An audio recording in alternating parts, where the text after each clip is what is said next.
Hi, good morning. I am at Gina Parent's home in Hodgdon, Maine this morning, and we're gonna do a little bit of a studio tour.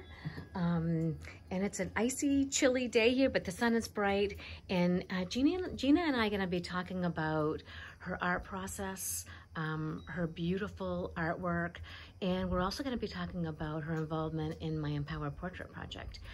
So I'm really excited to see her and see her studio, and I can't wait. And she told me to just come on in to her studio. Oh my gosh, her artwork is everywhere. Her beautiful artwork. I know that's a new piece of hers. It's in a barn that was done from, I believe she said, from a photograph. And Gina used to have an antique shop downtown, and that's a gorgeous Esther Faulkner of her antique shop. Good morning. Hello. Hi, Gina. Hey, Annette. How you doing? I'm doing good. Good. Having fun. Good. What are you working on? Well, I'm working on a do-over. This was a big mermaid painting that I did a few years ago, and this will be the third time I've done it over.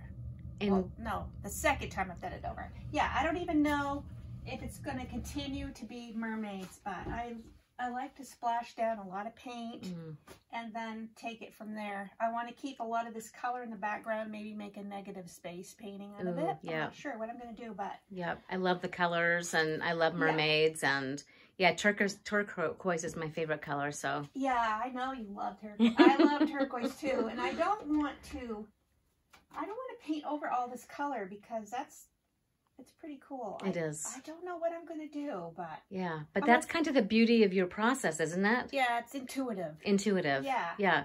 So can you tell me a little bit about your process of when you start a painting, either if you're going to do a redo, if you start something from scratch? Well, I love redos because I have something already laid down. So I'm going to be honest with you. It's one of my favorite ways to start is to paint over an old painting. But if I'm going to start from scratch on a big canvas, first thing, I don't worry about it. I just start putting paint on there. Colors that appeal to me. But I like to make sure that I have a lot of darks down there too, because I can go overboard with the bright, bold colors. So I do need a lot of the darks to balance that off. So that's how I start. And then I'll move my canvas around. And I'll see, well, what do I see here? After I get some more color on here, I'll move this around and I'll think, what do I see? And then I'll run with it. So who knows what this is going to be? It may end up being a horizontal rather than vertical painting. I almost see like tropical fish or something there when I'm looking at this angle. I do, and I really like that. Yeah.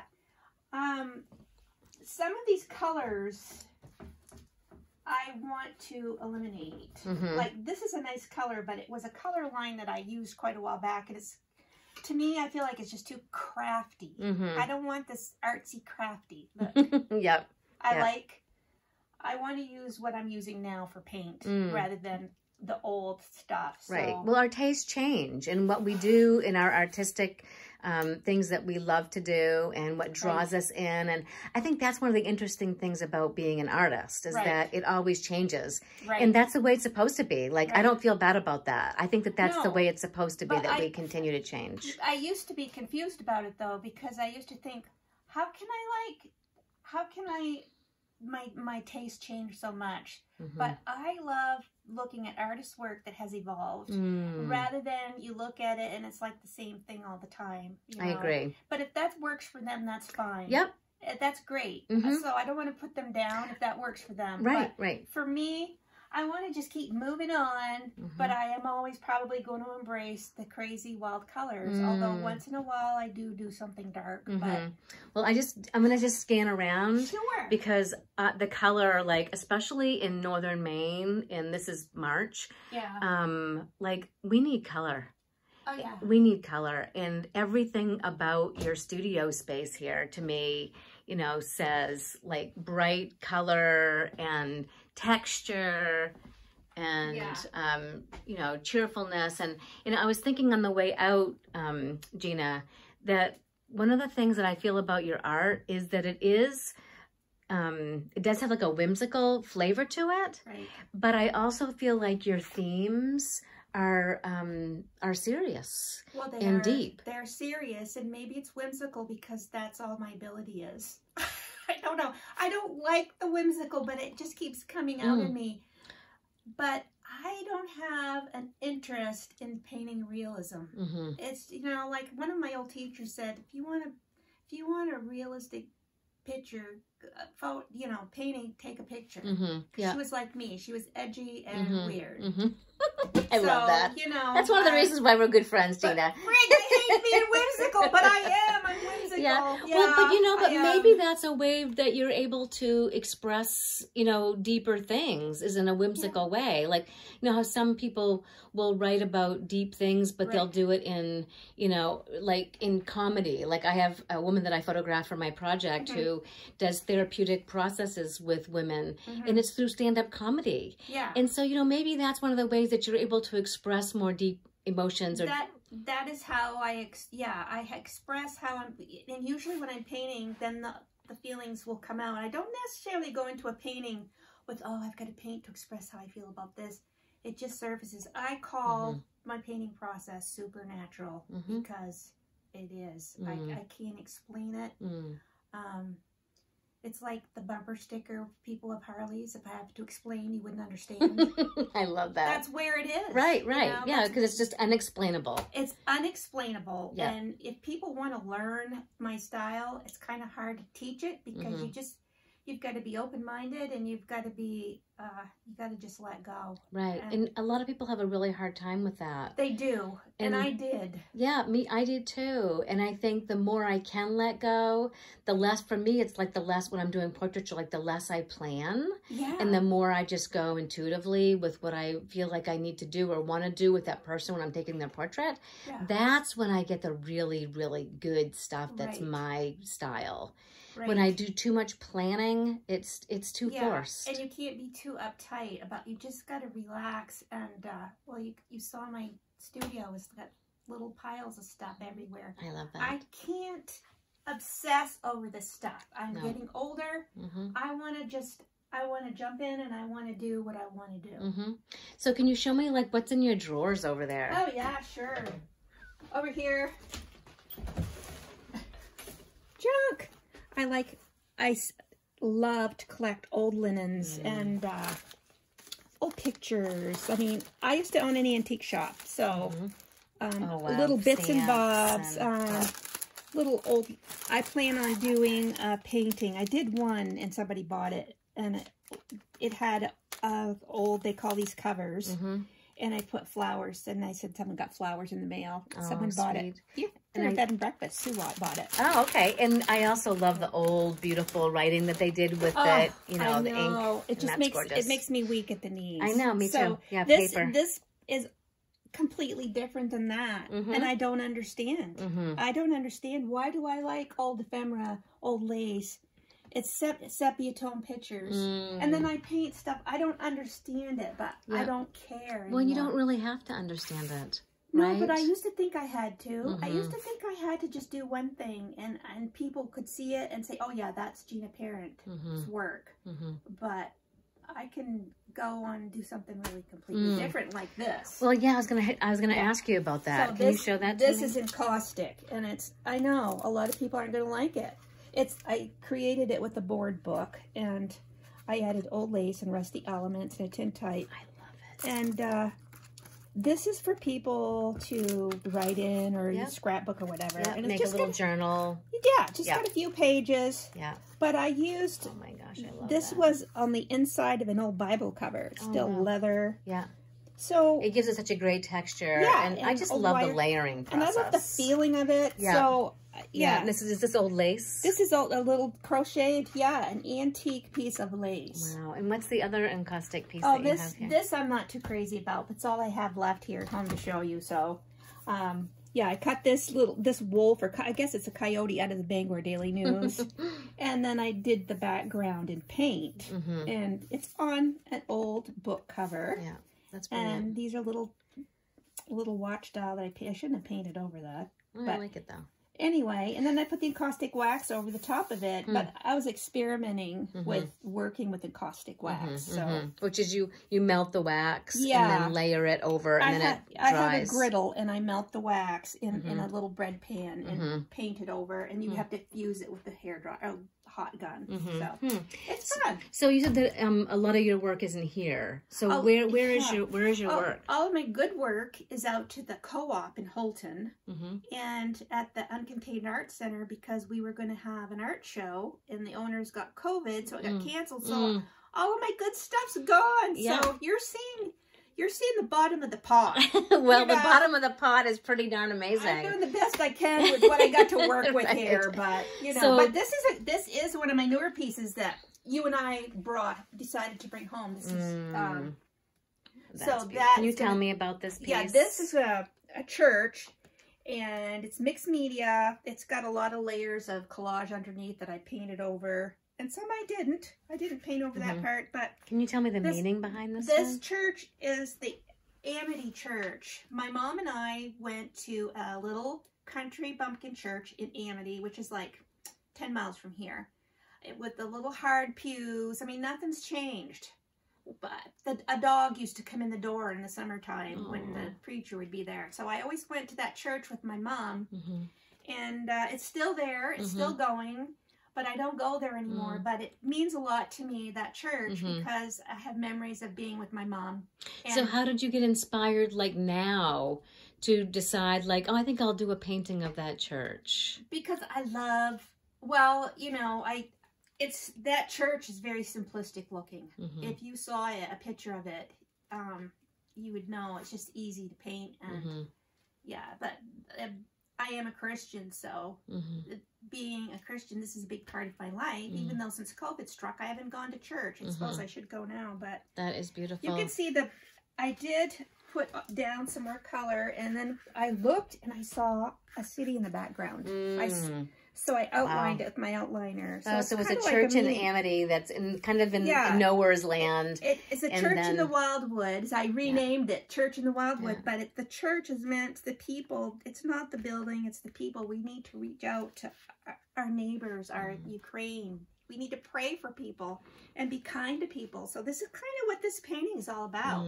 We're reaching out to all these people in this area. So when I started, that's when it started having more meaning, when I saw the buildings pop up. That's how my art works.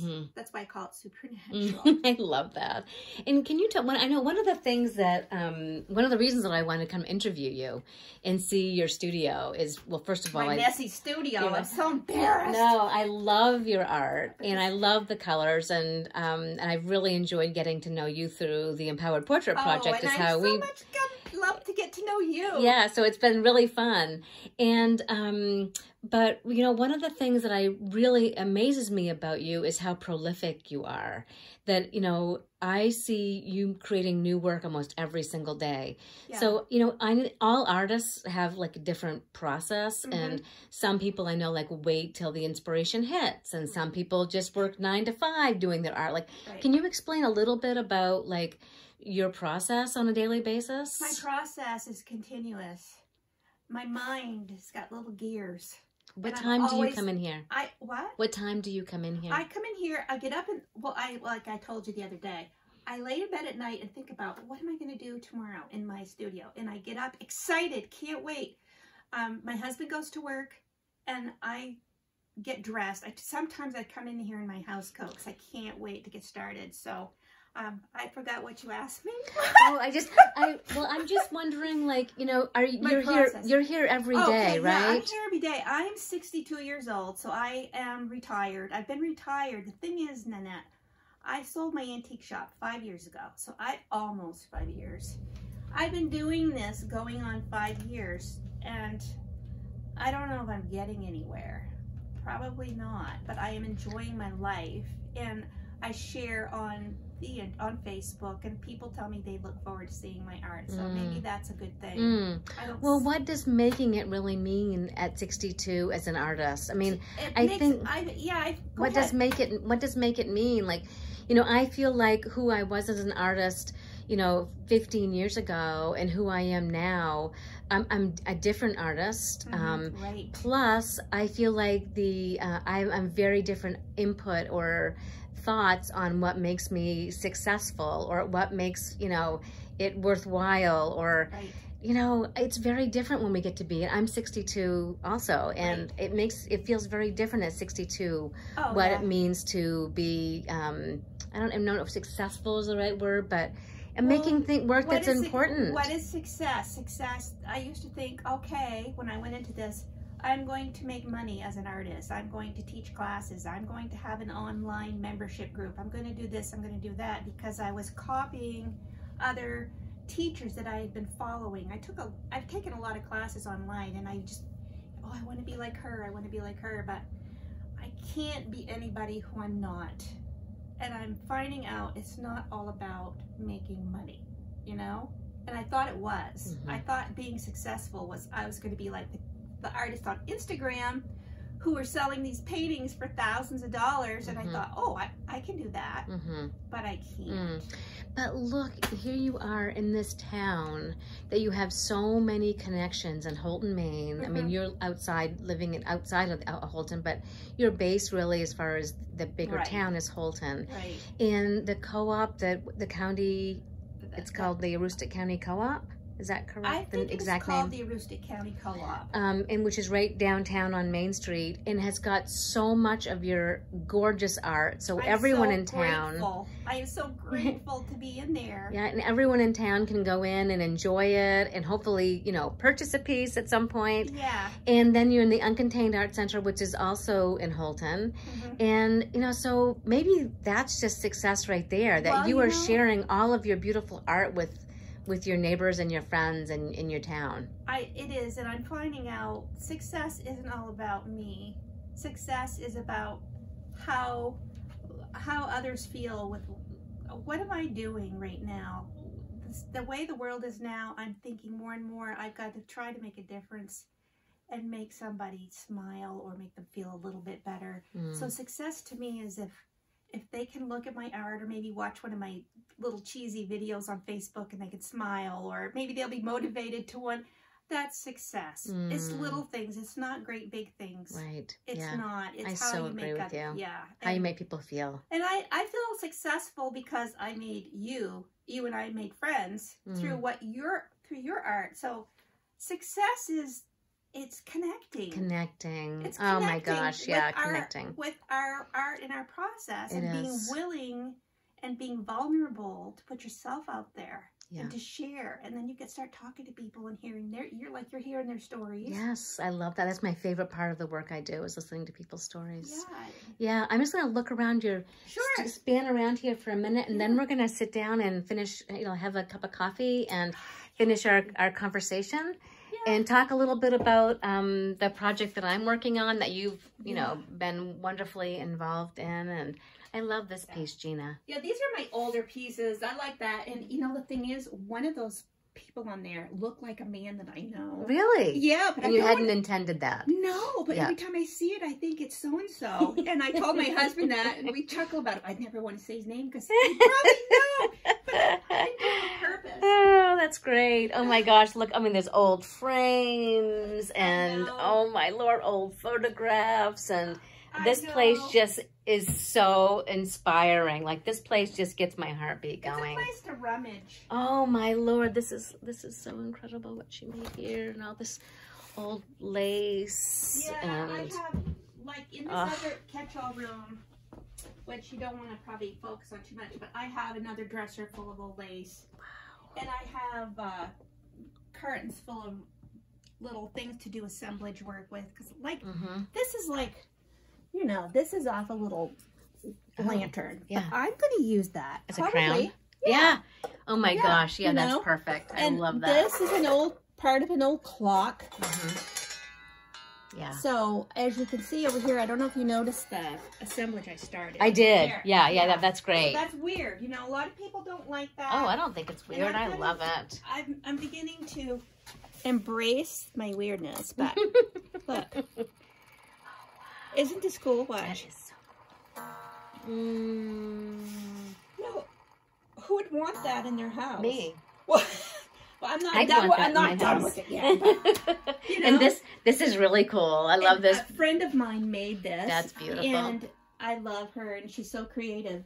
So I just add some of my stuff on there too. Oh my Lord! I just love how free you are to try anything that kind of comes to your mind.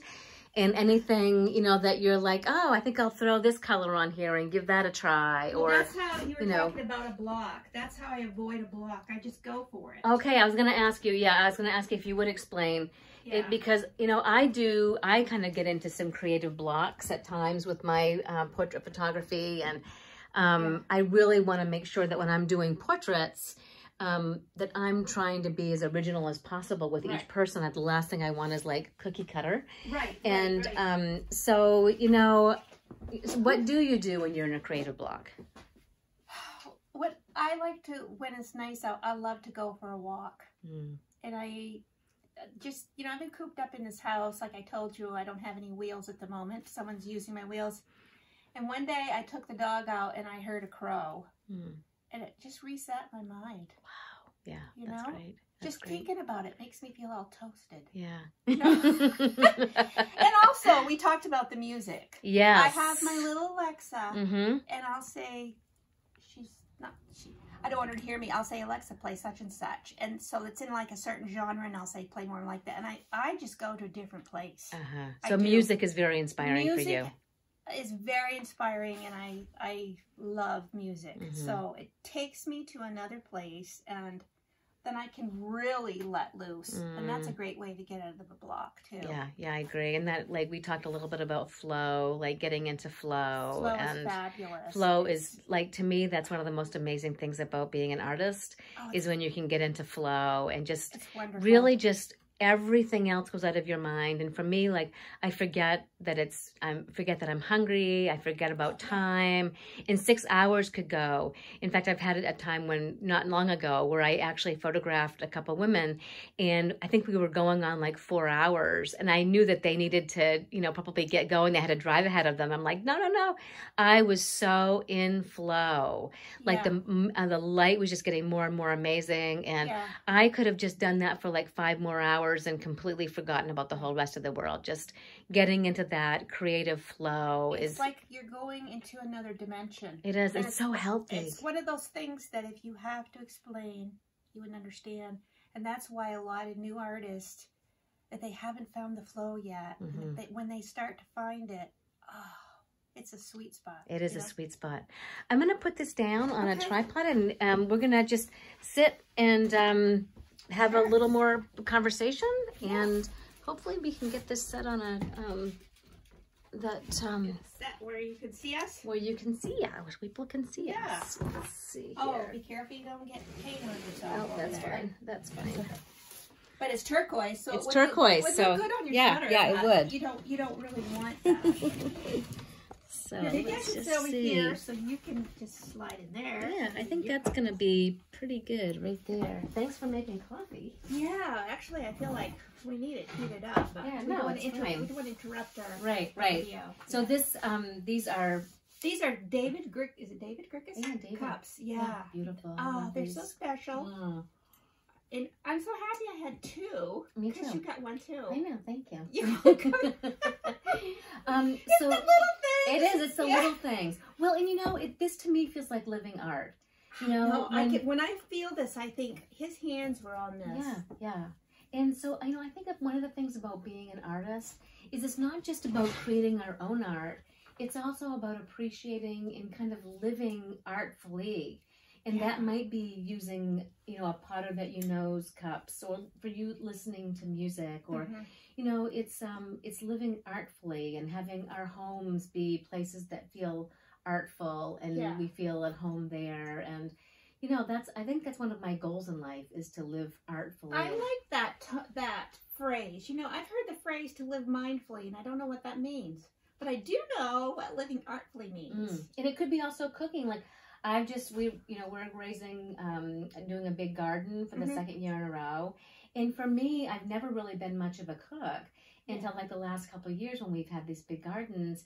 And now I feel like even creating food is art for me. Yeah. Like that feels like even part of living artfully. Like looking at the colors and the textures and you know, everything. Using another sense. Yes. Yeah. Yeah, it's all living artfully. It's so exciting. It's so exciting. Yeah.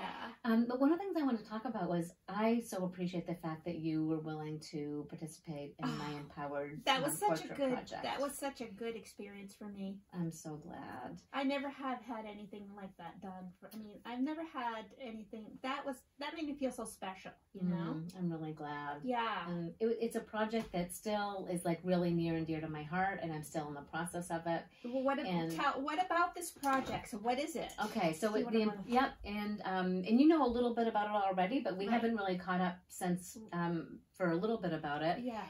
But I'm photographing hopefully 50 women over 50. So how many have you got? I think I have 26 at this point. Oh wow. So I still have a few more to go. And if I don't get to 50, that's okay too. I just kind of had like a little bit of a goal in mind of that. And if I don't get to 50, that's okay too. And right now I'm still really super excited and enthusiastic about the project, and I'll keep doing it as long as I do. And if at some point I feel like it's run its course and I want to move on to something else, then I'll do that too. I give myself free reign to be able to change my mind and go in a different avenue. It's so exciting to talk to somebody else who's excited about something. I know. I feel the same way. I know too many people who are excited about something, and you are, and it's contagious. It is, and you are, and it's contagious. Wow. And so, I know we're up here in northern Maine. It's, I've been photographing